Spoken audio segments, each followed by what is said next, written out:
जय हिंद साथियों, the freedom में आपका स्वागत है। मैं सुधीर।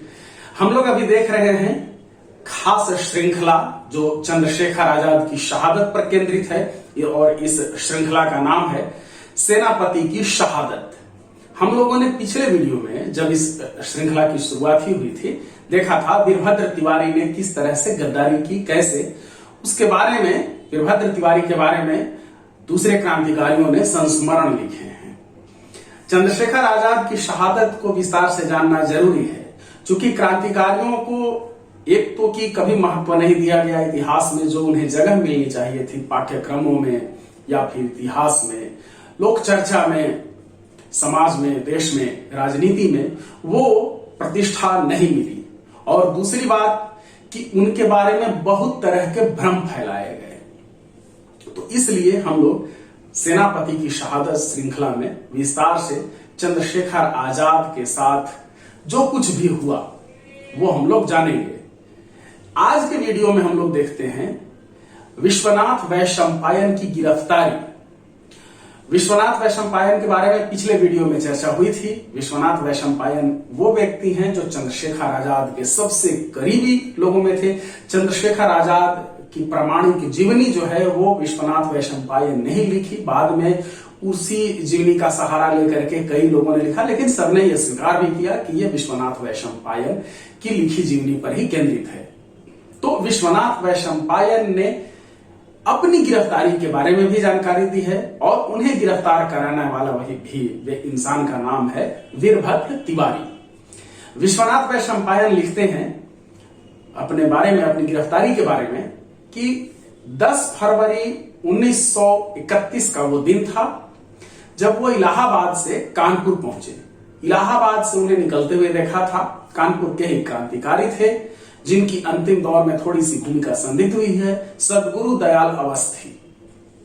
और जब ये कानपुर पहुंचते हैं तो वहां ठहरते हैं रामचंद्र मुसद्दी के यहाँ, जहां की चंद्रशेखर आजाद भी ठहरा करते थे कानपुर में। लेकिन अब थोड़ा सा सतर्क लोग हो गए थे। वीरभद्र तिवारी के बारे में कई तरह की बातें अब आने लगी थी और ये माना सभी लोगों को उस पर शक था। तो जब यहां पहुंचते हैं विश्वनाथ वैशंपायन रात में 10 फरवरी 1931 की रात, इलाहाबाद से कानपुर, और उन्हीं के यहां रात का खाना खाते हैं, बातचीत होती है, हाल समाचार होता है। और वहीं पर रामचंद्र मुसद्दी विश्वनाथ वैशंपायन को यह भी बताते हैं कि वीरभद्र तिवारी उनकी पूछताछ के लिए प्रायः यहां आया करता है। तो विश्वनाथ वैशंपायन कहते हैं रामचंद्र मुसद्दी से कि वीरभद्र तिवारी को मेरे यहां आने की जानकारी नहीं मिलनी चाहिए और वो दिन निकलने पर ही आएगा, कुछ दिन हो जाएगा तब, उससे पहले एकदम भोर में मैं यहां आपके घर से निकल जाऊंगा। ऐसा ही होता है। विश्वनाथ वैशंपायन ने लिखा है कि दरअसल वीरभद्र तिवारी जब अंग्रेजों से मिल गया, पिछले वीडियो में हमने चर्चा की थी कि कैसे वो जेल में था और वहां पर मलाका जेल से रिहा हुआ और फिर वो पूरी तरह से अंग्रेजों से मिल गया था। तो उसकी जिम्मेदारी थी कि चंद्रशेखर आजाद को पकड़वाए। वीरभद्र तिवारी ने योजना बनाई कि चंद्रशेखर आजाद को पहले असहाय किया जाए, पहले एकदम बेबस कर दिया जाए। जो उनके सहयोगी हैं, जो पक्के भरोसेमंद साथी हैं, उन सबको पहले पुलिस से पकड़वा दिया जाए, गिरफ्तार करवा दिया जाए या फिर उनका मुठभेड़ करा दिया जाए। और इसी योजना, इसी साजिश के तहत वीरभद्र तिवारी लगातार रामचंद्र मुसद्दी के घर आ रहा था, क्योंकि उसे पता था कि जो भी लोग कानपुर में आते हैं वो रामचंद्र मुसद्दी के यहाँ ठहरते हैं। तो इस योजना का पता चल चुका था। 11 फरवरी की सुबह में, जैसा कि रात में बात हुई थी, विश्वनाथ वैशंपायन ने रामचंद्र मुसद्दी का घर छोड़ दिया। वे कानपुर में इधर उधर रहे। दोपहर का खाना भी रामचंद्र मुसद्दी के एक रिश्तेदार थे शिवशंकर, उनके यहां विश्वनाथ वैशंपायन ने खाना खाया और फिर चले जाते हैं शिवचरण के यहां। शिवचरण की यहां पर एंट्री हुई है। थोड़ा सा हम लोग 2 लाइन में जान लेते हैं शिवचरण कौन है। शिवचरण भी एक क्रांतिकारी थे जिनके घर के नीचे तहखाने में बम ढलाई का काम होता था। बम का जो खोल बनता था लोहा का, उसे ढालने का काम होता था शिवचरण के घर के नीचे, मतलब तहखाने में, उसी घर में जहां शिवचरण रहते थे। चूंकि इलाहाबाद और कानपुर अब चंद्रशेखर आजाद के लिए सुरक्षित नहीं रह गया था, तो इन लोगों ने योजना बनाई कि अब हमें उत्तर प्रदेश छोड़ देना चाहिए हम लोगों को। और इसी योजना के तहत उन्हें पैसे की जरूरत थी। कानपुर में एक कार पार्टी की कहीं रखी हुई थी, वो संगठन की कार थी, मतलब HSRA की कार थी, और संगठन का काम में उसे लाया जाता था इस्तेमाल में।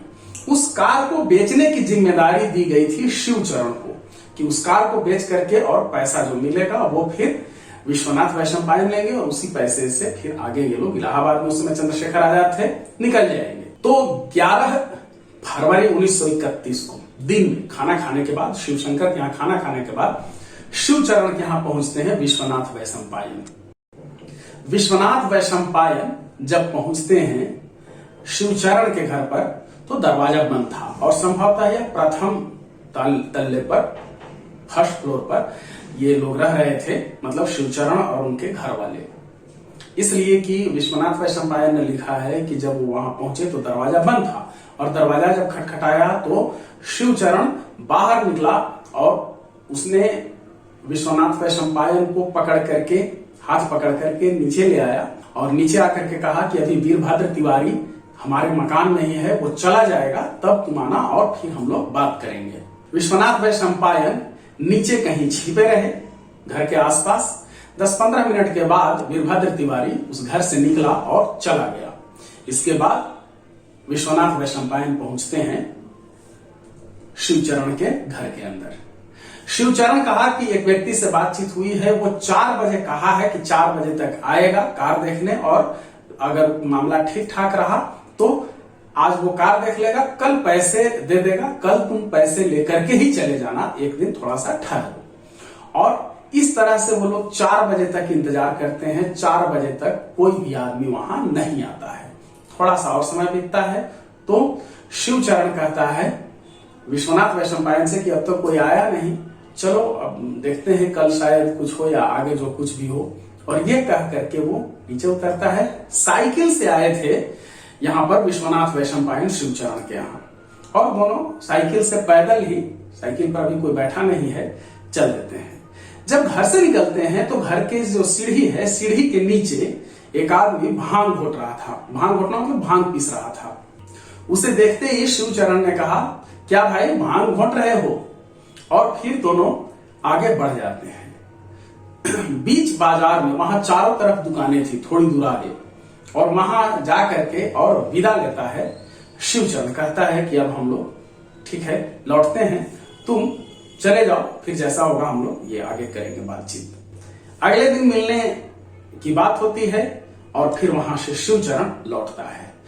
2-4-5 कदम शिवचरण लौटा होगा। विश्वनाथ वैशंपायन लिखते हैं कि जैसे ही मैं साइकिल पर चढ़ा और पैडल मारने के लिए तैयार हुआ, दोनों हैंडल पकड़ करके, उसी समय चारों तरफ से लोग मुझ पर टूट पड़े, और उनमें एक आदमी वो भी था जो भांग घोट रहा था। मतलब भांग घोटने वाले को, व्यक्ति को बताने के लिए कोडवर्ड का इस्तेमाल किया गया था, जिससे पता चले कि ये विश्वनाथ वैशंपायन है। साथ में छोड़ने शिवचरण गया था ताकि जो अगल बगल पुलिस वाले छिपे हैं उन्हें पता चल सके कि कौन आदमी है जिसको पकड़ना है।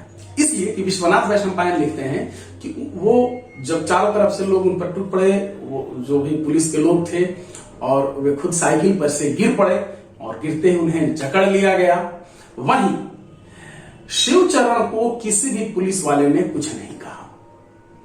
विश्वनाथ वैशंपायन ने शिवचरण की तरफ देखा तो शिवचरण का चेहरा डर से सफेद पड़ गया, और वो वहां से अपनी मां के साथ अपने घर की तरफ लौट गया। यहां पर विश्वनाथ वैशंपायन और भी जानकारी देते हैं कि शिवचरण के घर पर उस समय रिवॉल्वर थी। वो चाहता तो मदद करने आ सकता था, या फिर शिवचरण पुलिस से मिला नहीं होता तो शिवचरण को भी पुलिस गिरफ्तार करती, या ये पता लगाती कि किस व्यक्ति के यहाँ ये ठहरा, किस व्यक्ति के यहाँ से मैं आ रहा हूं, उसके यहाँ कम से कम छापेमारी करती। लेकिन न तो शिवचरण की कभी गिरफ्तारी हुई इस मामले को लेकर के, और न ही घर में कभी छापेमारी हुई, जबकि उसी घर में बम के खोल ढाले जा रहे थे। और इस तरह से विश्वनाथ वैशंपायन गिरफ्तार हो जाते हैं और फिर वो जेल में चले जाते हैं। विश्वनाथ वैशंपायन अपने संस्मरण में लिखते हैं कि इस घटना से पूरी तरह से ये साफ हो गया कि वीरभद्र तिवारी ने शिवचरण के साथ मिलकर के मुझे गिरफ्तार करवाया है। जेल जाने के बाद विश्वनाथ वैशंपायन ने इस घटना की जानकारी कुछ करीबी साथियों के माध्यम से जेल से बाहर भेजी कि वीरभद्र तिवारी और शिवचरण पुलिस से मिले हुए हैं, उनसे सावधान रहने की जरूरत है।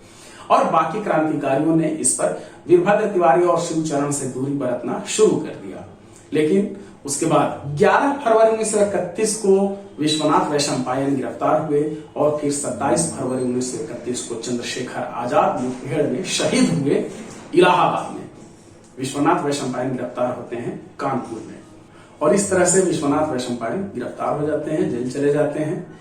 आगे फिर अभी हम लोग देखेंगे सेनापति की शहादत श्रृंखला में चंद्रशेखर आजाद के अंतिम दिनों की कहानी, उनकी शहादत की कहानी, उनसे जुड़े हुए, उनकी शहादत से जुड़े हुए जो साथियों ने संस्मरण लिखे हैं, प्रत्यक्षदर्शियों ने जो कुछ भी कहा है, पुलिस रिपोर्ट में जो कुछ भी कहा गया है, जितनी भी तरह की बातें, तथ्य, प्रमाण उपलब्ध हैं, उन सब के बारे में हम लोग इस श्रृंखला में चर्चा करेंगे।